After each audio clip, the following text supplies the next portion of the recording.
about time.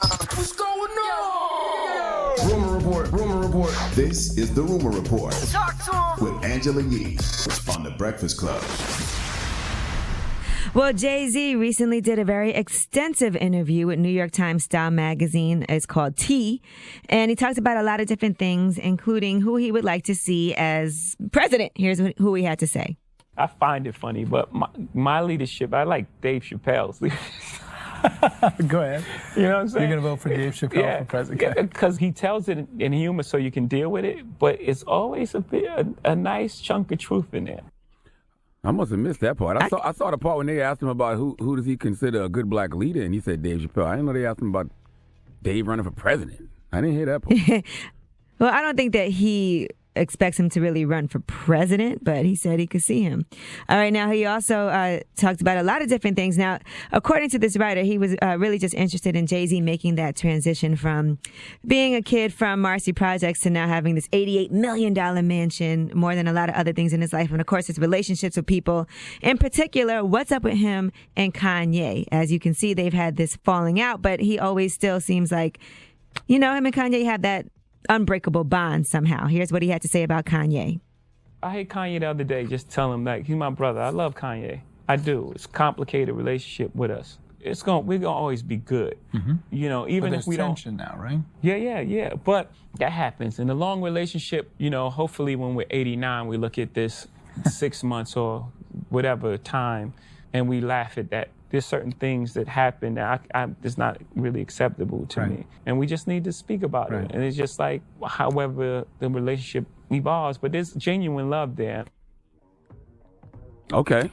All right. So, yeah, I mean, listen, people make mistakes, and sometimes people write people out of their lives permanently. Other people feel like, you know what, I always will have love for this person, and relationships do change. Sometimes that's the best thing to do. That's the best thing to do with a friend sometimes. When a friend does something that makes you upset, fall back from them for a little while. Give each other a little space, and then when you're less emotional about it, you have the conversation.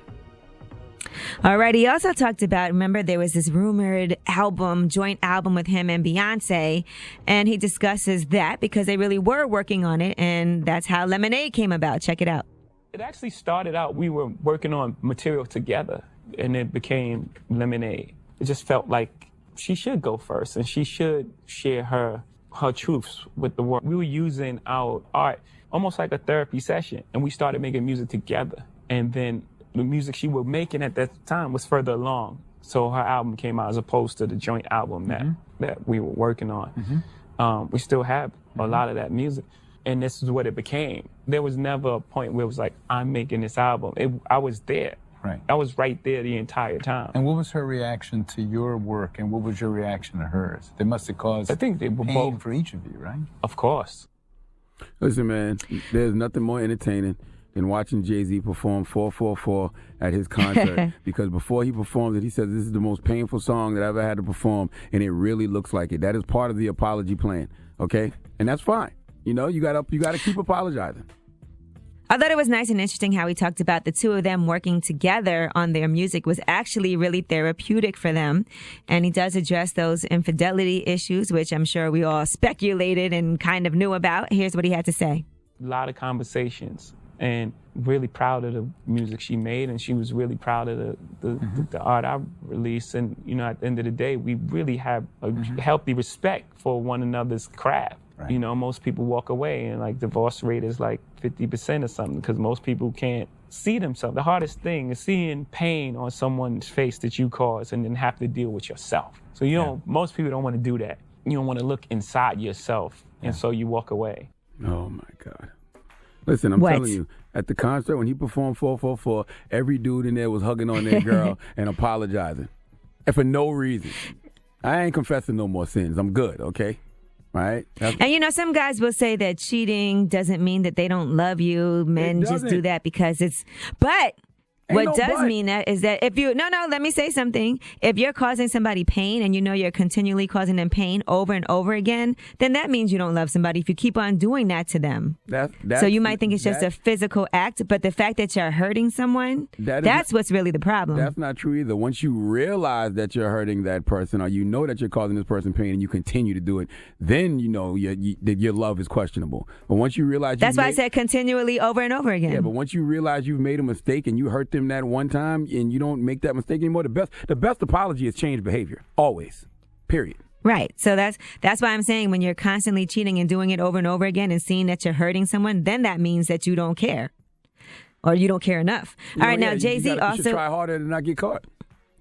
Now, also, JayZ has admitted that he did go to therapy, and that's helped him a lot with his growth.